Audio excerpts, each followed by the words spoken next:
Final abierto, de nuevo aquí en el Café El Cairo, iniciando el ciclo del año 2013, de un año electoral, para hablar de todas las cuestiones políticas de la Argentina, especialmente de la provincia de Santa Fe y de nuestra ciudad de Rosario. Hoy arrancamos entonces con dos invitados de gran relevancia. El diputado provincial Eduardo Dipolino, un hombre del socialismo, un hombre clave en el armado de listas, un hombre que está trabajando para el gobernador de la provincia de Santa Fe y para el presidente del partido Ernest Wiener. Y luego entonces estamos con el diputado Gerardo Rico, el jefe del movimiento Evita, una organización en el marco del kirchnerismo, una organización muy grande con una enorme militancia. Nos va a venir a contar cuál es el proyecto del Evita en el marco del proyecto político entonces del kirchnerismo en la provincia de Santa Fe. No se vaya, final abierto.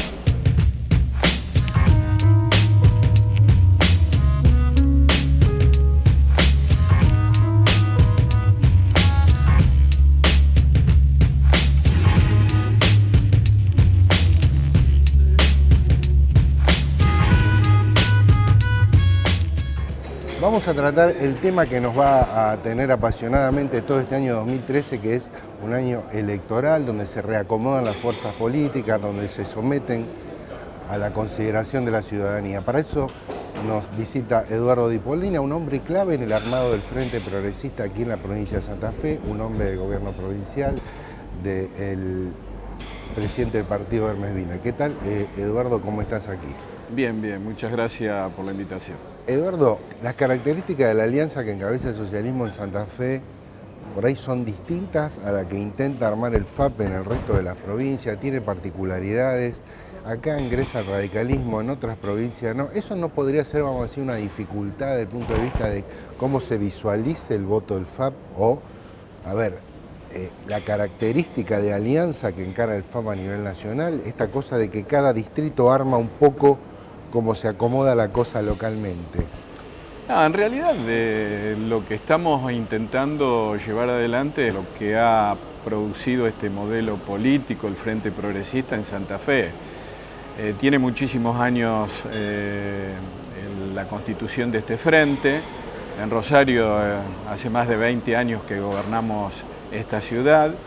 Y realmente siempre ha sido mirado con mucha atención a nivel nacional este modelo político, y es lo que intentamos llevar a todo el país. Por supuesto que el FAP hoy tiene diferentes integrantes, pero es el comienzo también de esta construcción política y que nos va a llevar su tiempo. Con el radicalismo, por supuesto, que es un partido con quien hemos compartido no solamente el Frente Progresista, sino también espacios políticos en otros tiempos.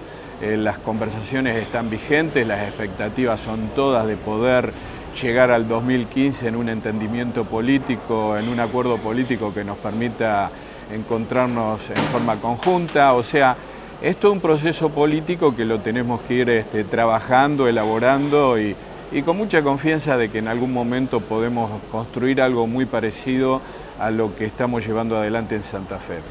Eduardo, decías respecto de un balance de la gestión del Frente Progresista de 2007, que está en el gobierno de la provincia, un balance positivo haces en lo personal y en general el gobierno. Sin embargo, hay que decir que en el último semestre o en el último año se produjo una crisis, por lo menos muy visible, que es la crisis con el tema policial, el tema de los barrios de Rosario. ¿Cómo está hoy esa situación? ¿Hubo renovación de las conducciones policiales? Hay una situación con la justicia del ex jefe de policía. ¿Cómo sale de esto, digamos, el gobierno provincial para adelante? ¿Con qué modo, con qué estrategia? ¿Cómo lo ves vos desde la perspectiva de la legislatura? Como hemos hecho siempre con todos los temas que han sido dificultosos. Primero, señalar que el problema de la seguridad es un problema nacional, no solamente de Argentina, también nosotros vemos que es hasta continental. El tema de la droga es un tema gravísimo, el narcotráfico en los volúmenes de dinero que manejan realmente provocan desastres verdaderamente hablando en casi todos los países. Podemos dar el ejemplo de Brasil, de que el gobierno nacional tiene que entrar hasta con el ejército a determinadas favelas por las organizaciones que tiene el narcotráfico. En Argentina todavía no hemos llegado a esos niveles de desarrollo del delito organizado en el narcotráfico, en la trata de personas también, pero estamos a tiempo de trabajar y en Santa Fe lo estamos haciendo.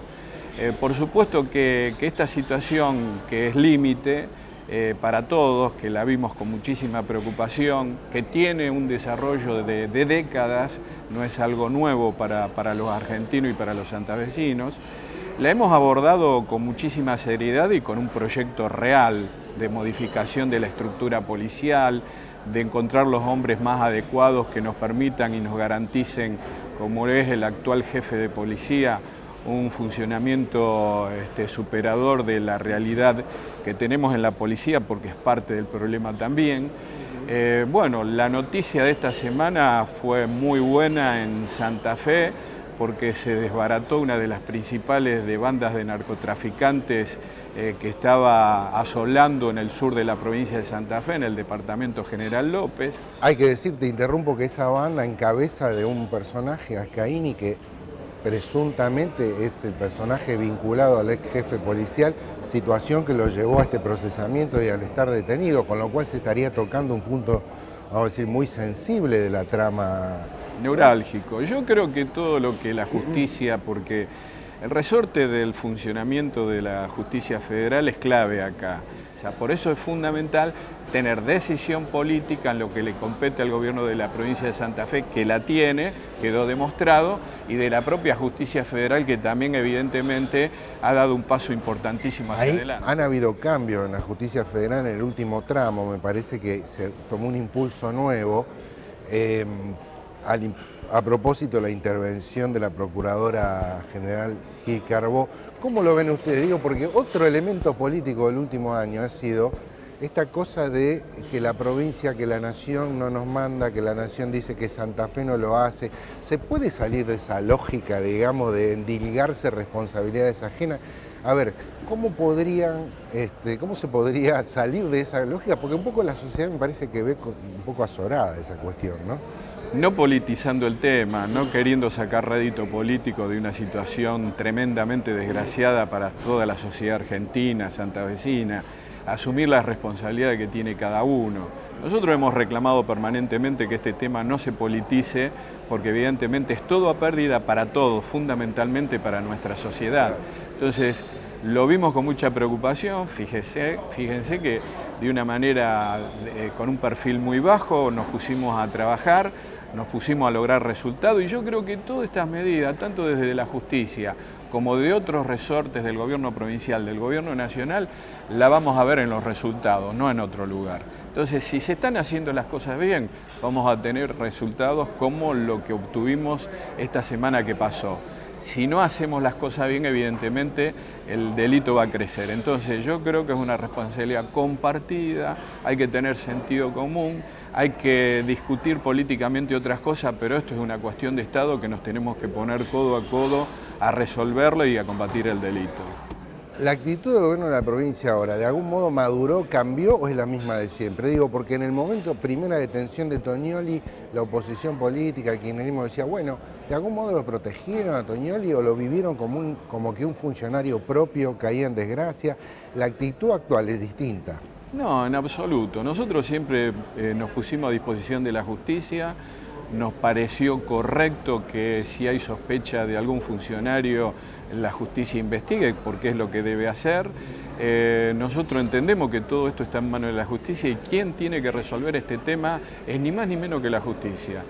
Yo creo que Toñoli tiene sus abogados, si es inocente lo demostrará, o caso contrario, bueno, le corresponderá la pena que le corresponda, la justicia lo evaluará.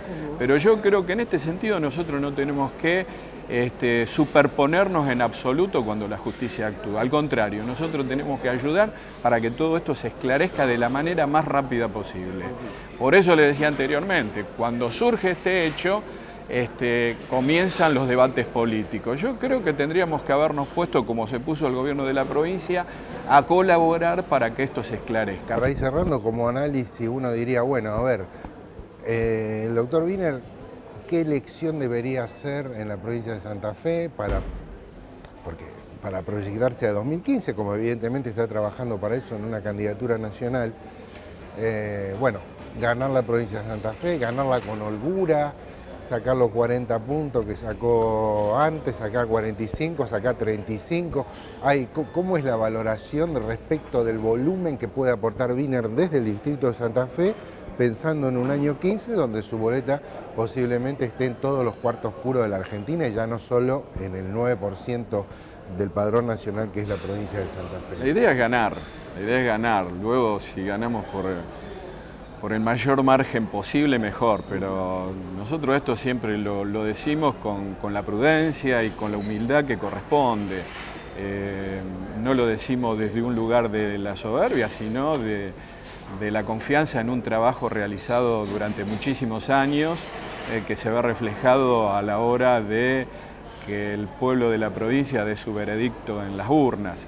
Tenemos mucha confianza de que podemos llegar a ganar las elecciones, vamos a trabajar para eso y como te decía, es el respaldo de tantos años de trabajo y también no solamente de Hermes Wiener, sino de todos los representantes de todos los partidos que van a integrar esta lista, que en definitiva representan un proyecto político. Te agradezco mucho, Eduardo. Gracias a vos.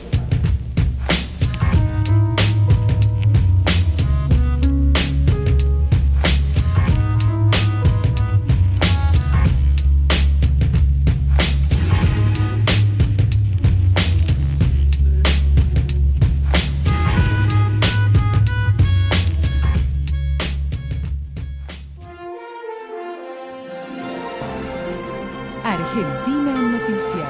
El canal Encuentro lanzó la nueva programación para el 2013. La señal del Ministerio de Educación incluye estrenos, documentales, ciclos de películas y la continuidad de sus programas clásicos. Su directora, María Rosenfeld, se refirió a la diversidad de contenidos que estarán en la pantalla este año. Este año la programación se acomoda mucho por ciertas fechas que tenemos muy trascendentes, como son los 30 años de la democracia, los 200 años de la Asamblea del año 13, los 10 años del kirchnerismo, los 40 años del golpe en Chile. Y bueno, y también trabajamos mucho en ciertos ejes temáticos en los cuales se va a acomodar la programación y tenemos mucho sobre ciudadanía, sobre arte y cultura, trabajamos mucho en contenidos para jóvenes. Bueno, y la gran protagonista también es la historia, nuestra pantalla. Hay varias series que tienen que ver con la historia argentina. Y bueno, muy entusiasmados y muy contentos, básicamente. La presidenta presentó los proyectos de ley para la reforma democrática del Poder Judicial. Cristina Fernández hizo los anuncios en un acto realizado en el Museo del Bicentenario, en el que recalcó que el objetivo final de las reformas es lograr un sistema judicial ágil, transparente y profundamente democrático. Yo creo que también merecemos jueces y juezas que garanticen a todos los argentinos como parte del Estado, porque no olvidemos que ese Poder Judicial es uno de los 3 poderes del Estado, que el Estado pueda seguir funcionando y conjuntamente funcione la sociedad. La venta de motos creció un 7,4% en marzo. Según la Asociación Argentina de Motovehículos, se patentaron 59.750 unidades y el acumulado en el primer trimestre supera las 187.000 motos. El informe destaca que este sector de producción nacional generó un crecimiento sustancial en los puestos de trabajo en líneas de montaje, permitiendo así que muchas familias tengan salarios en blanco. Argentina en Noticias. Panorama informativo de argentina.ar. Toda la información, las novedades, el deporte, el espectáculo, la oferta y demanda en un solo lugar. Diario La Capital, siempre informando a la región. La Capital. ¿Nos conoces? Te conocemos.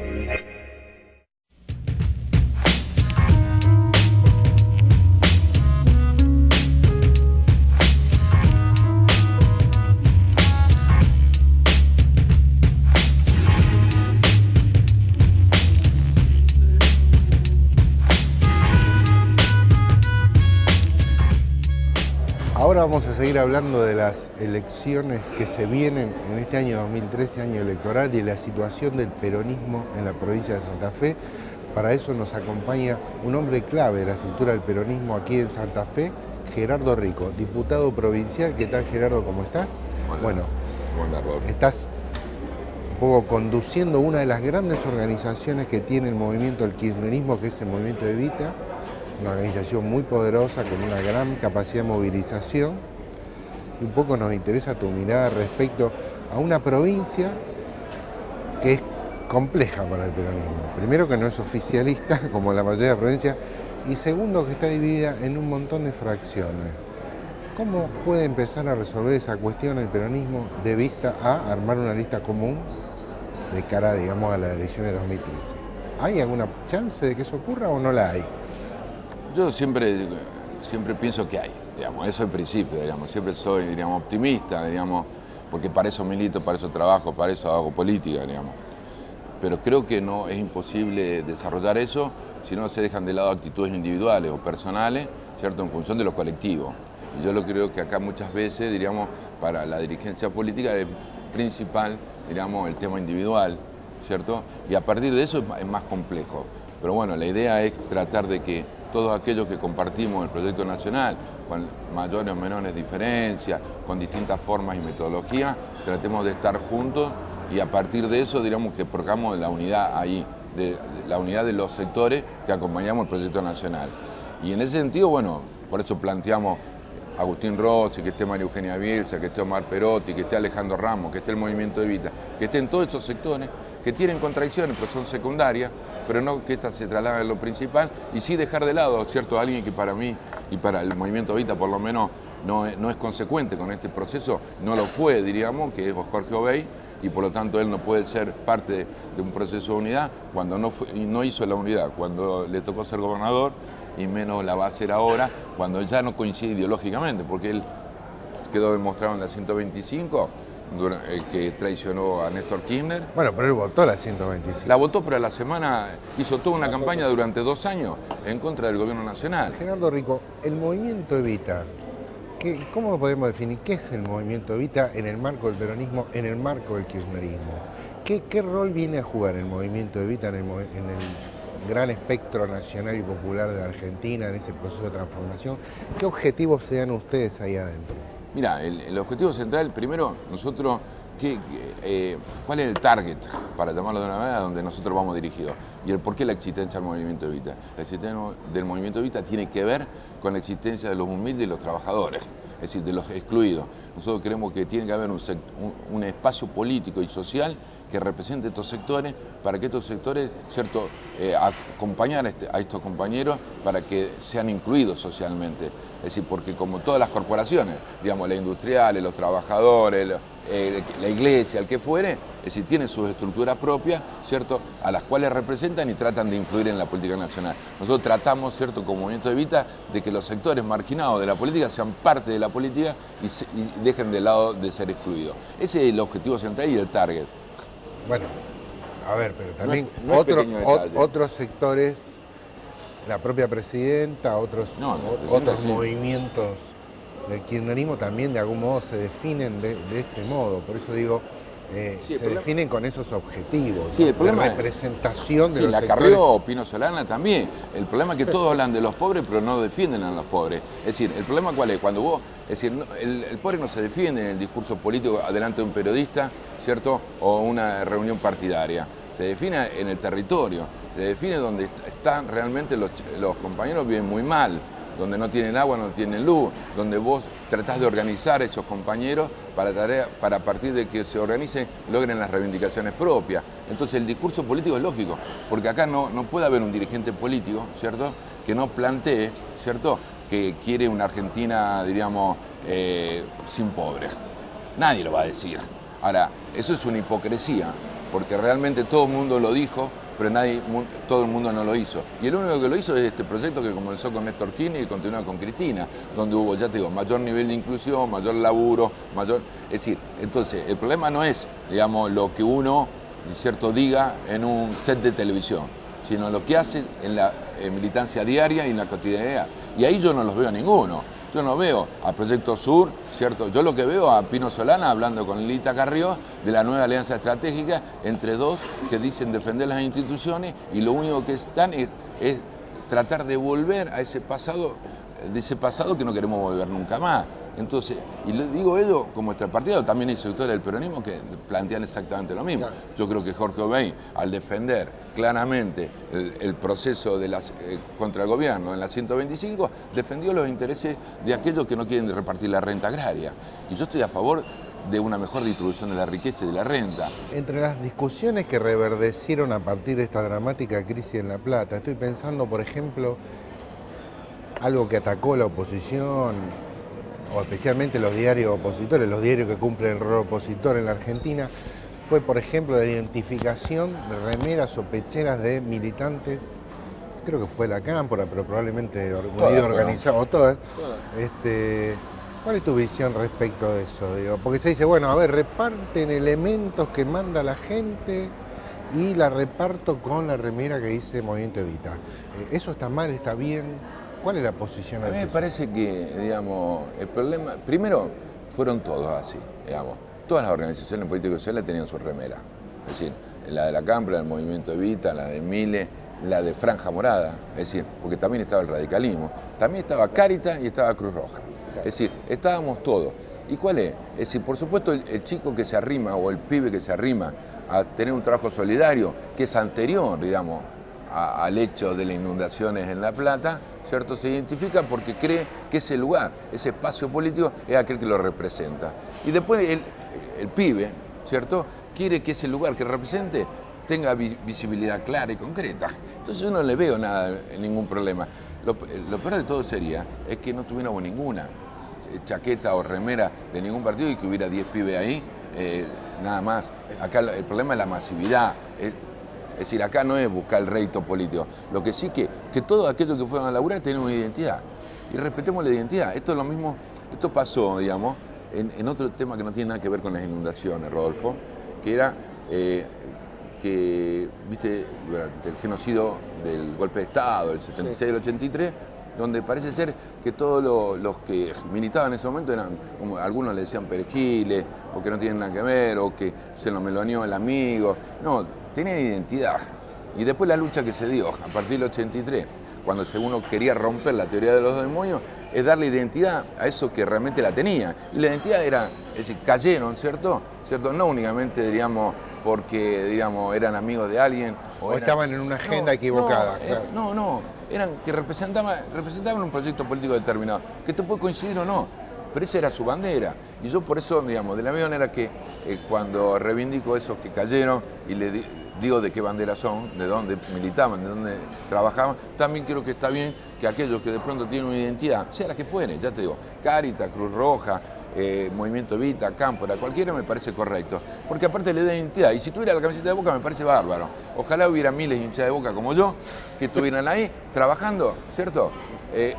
Entonces diríamos, también el fútbol está, como estuvo Verón, porque Verón no necesita la camiseta para que se den cuenta que estaba. Verón es jugador de fútbol, exacto, Sebastián Verón. Sebastián Verón. Entonces a mí me parece que eso es lo que hay que reivindicar.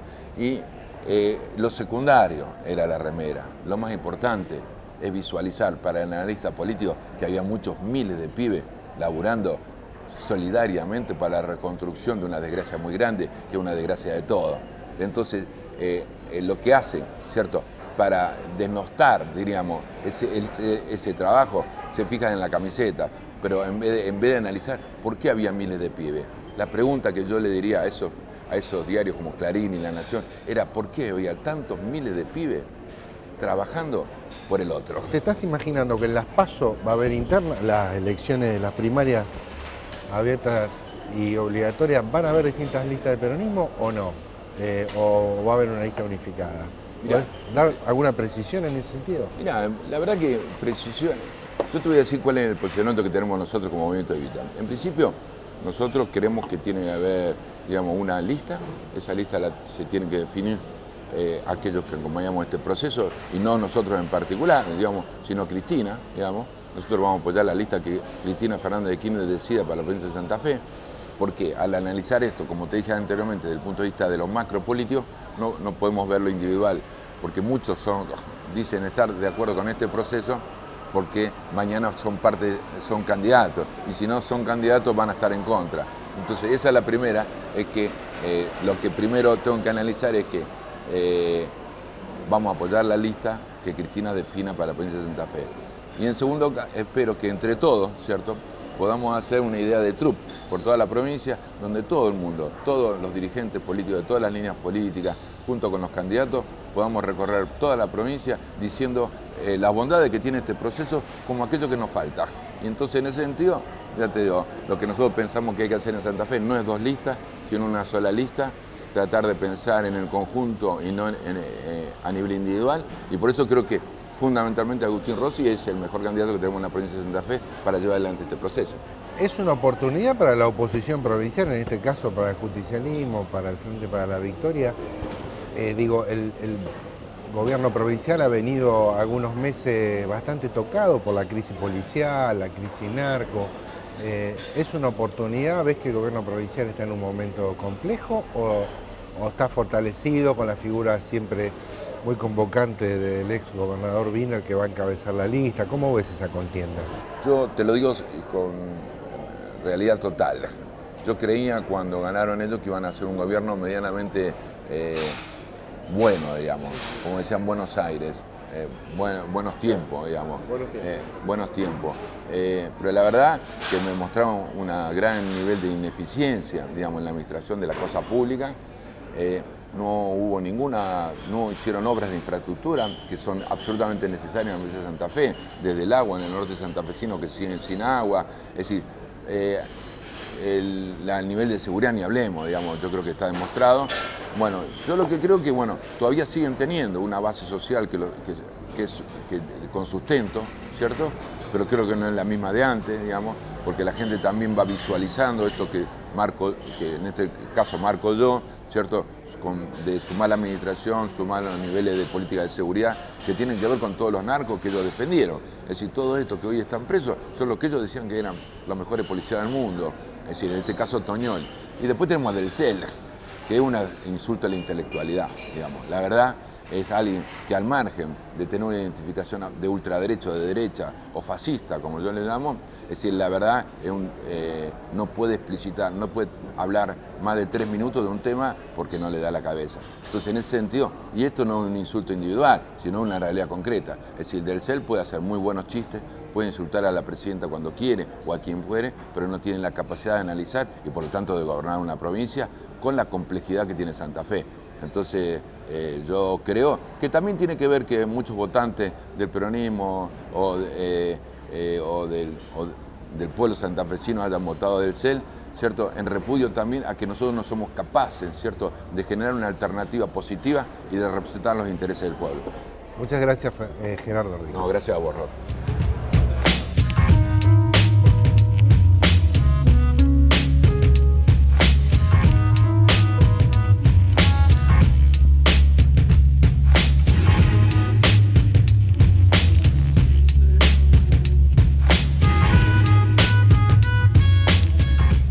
Cerramos entonces las notas con estos 2 diputados. Fue un programa muy intenso, un programa muy disfrutado, al menos para mí, y esperamos que ustedes también.